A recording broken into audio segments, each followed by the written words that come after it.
Shalom. I'd like to first start off giving all praises and glory to Yahweh Bashem Yahweh Shai. Double honors to the apostles and the elders of Great Millstone.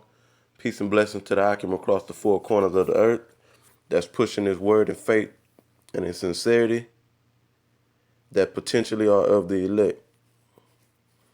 I want to go into Matthew 7 and 13. Before I do, I want to briefly say that concerning the people that know that they're Israelites, obviously, if the Most High is dealing with you in these scriptures through his son Yahushua, you understand that just because you know you're Israelite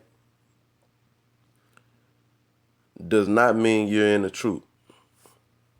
Just because you know the fact that you know you're Israelite do not mean you understand the truth of these scriptures. And it's going to be a lot more Israelite camps that believe they're in the truth and they understand what's going on, and they really not in the truth, man. The scriptures say a little leaven leaveneth the whole lump. So if you off on one part of the doctrine, then the whole doctrine is corrupted. And it's gonna be a lot more.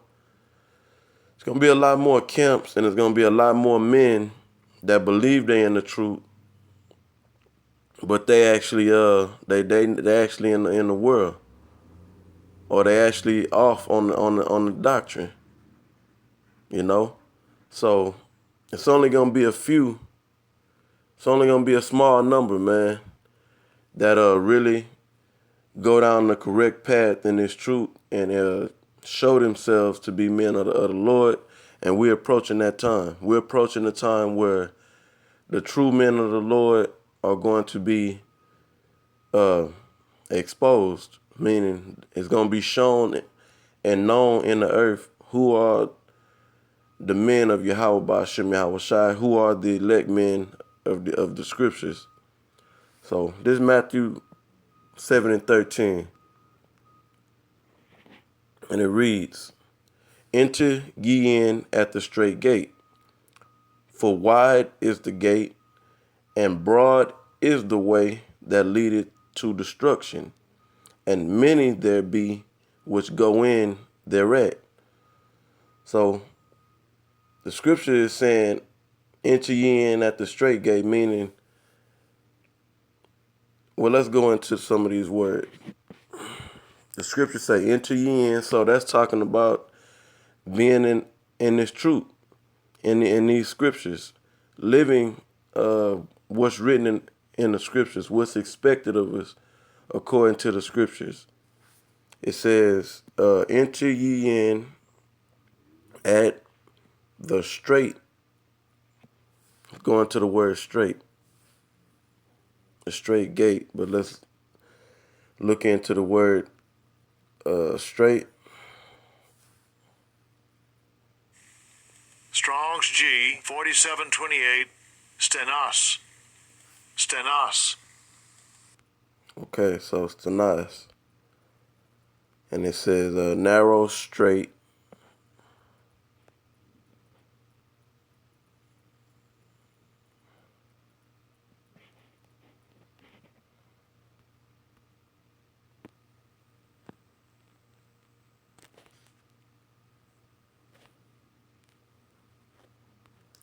So that's pretty much all it's giving us on the blue letter.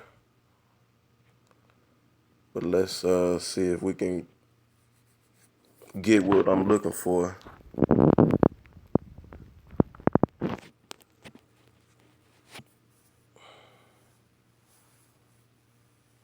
Okay, so if you look into the word straight, and I just did basically a Google, this is a Bing search, Google search. It says, so I go to the second definition that it gives us for the word straight. It says used in reference to a situation characterized by a specific degree of trouble or difficulty, and that's what that word is actually going into, the word straight. So when the scriptures say in Matthew the 7th chapter, we're at the what is it, the 14th verse or 13th verse, Salakia. It says, "Enter ye in at the straight gate." So pretty much you're gonna have to deal with the difficulties of this truth, and a lot of men just can't deal with it, so they'd rather go another avenue and deal with the least resistance, where they can do what the hell they want to do. Ain't nobody gonna rebuke you. Ain't nobody gonna say nothing to you. You can just do what you want to do, and you don't have to come up under no discipline, you know.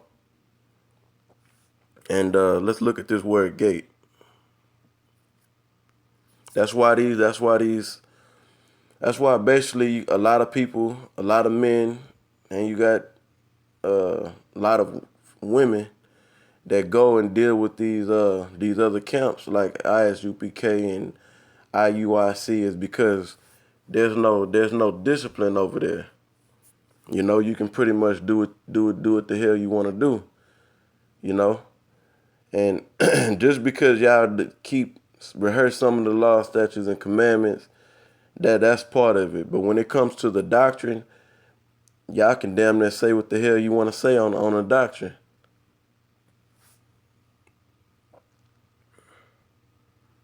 And if you off, you know, ain't nobody gonna correct you. And even if they do correct you, you can just still keep your point of view and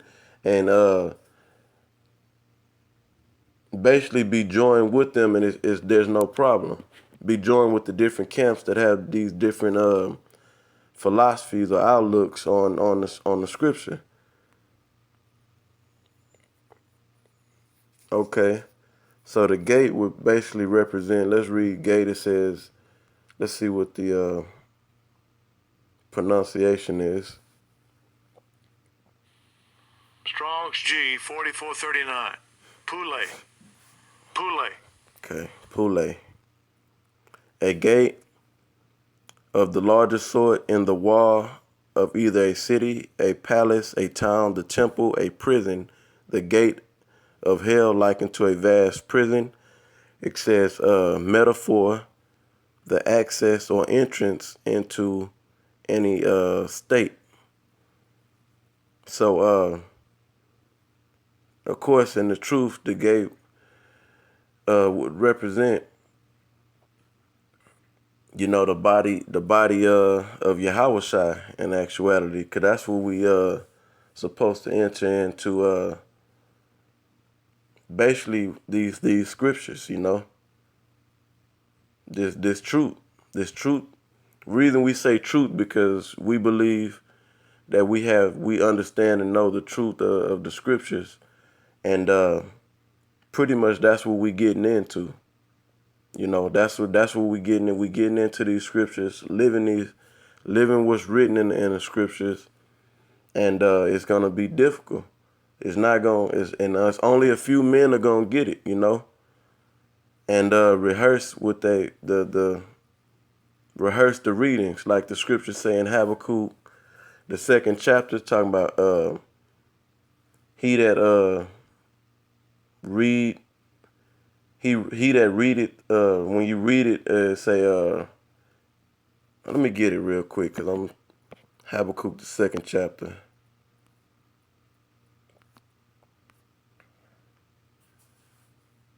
So I don't mess the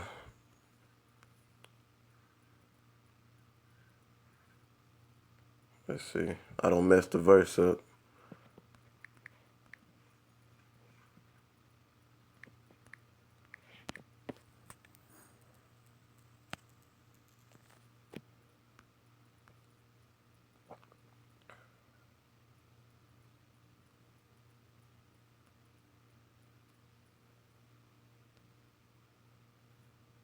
Bear with me. Find it real quick. Right, okay, it's the 2nd verse. So Habakkuk chapter 2 and 2, it says, "And the Lord answered me and said, Write the vision and make it plain upon tables, that he may run that readeth it. So that's basically saying that when you read this book in particular, it was talking about the vision that the Most High was given unto Habakkuk. The Most High told him to write it down and make it plain upon tables. So the tables represent these scriptures, and basically Habakkuk wrote his what Yahweh Ba'ashem Yahweh Shai wanted him to write, uh, along with the rest of the prophets in the scriptures. And it says that he may run that readeth it, meaning that he may take action and apply what he is reading, for a lack of better words. So going back to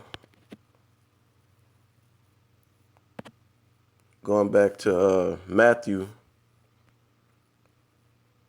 7:14 or 13, it says, "Enter ye in at the straight gate," and we basically coming out of the world into the gates of the truth, which is the understanding of these scriptures.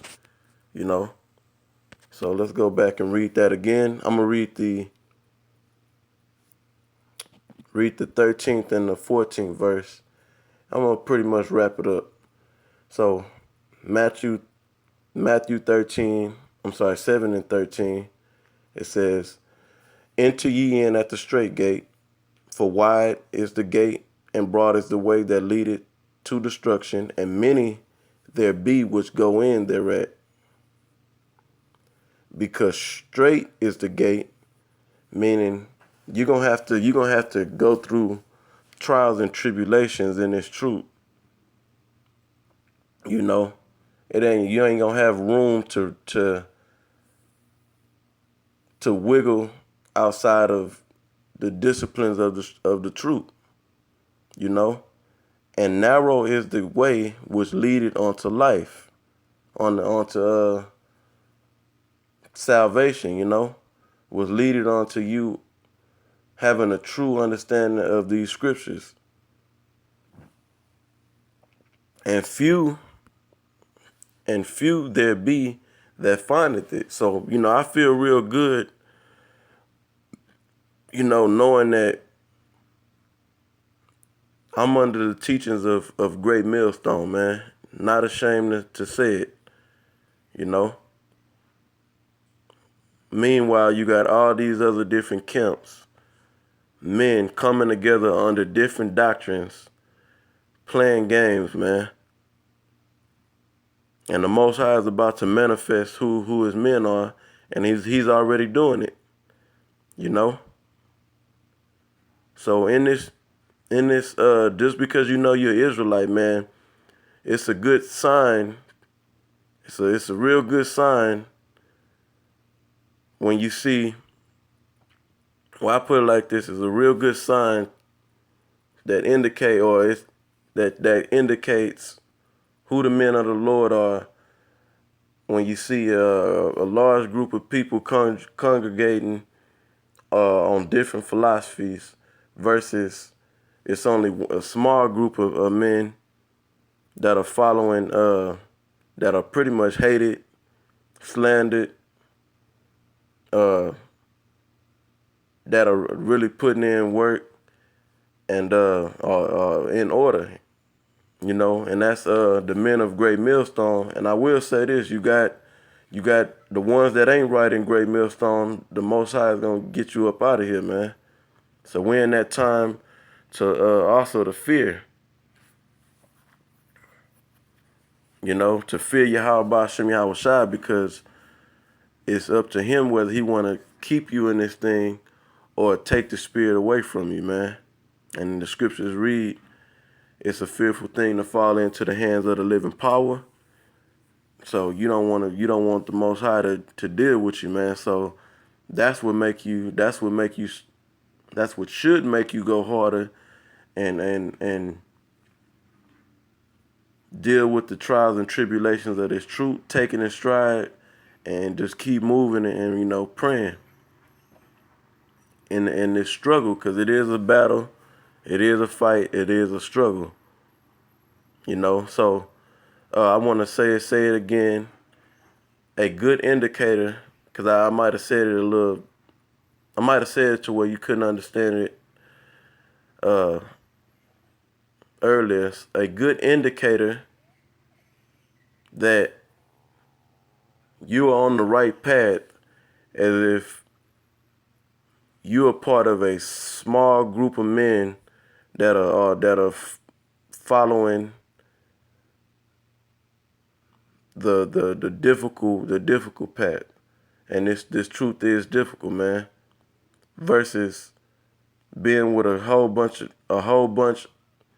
of men following down the same road and as them, and pretty much you ain't really going through no tribulation, man. You trying to make it easy on yourself in captivity.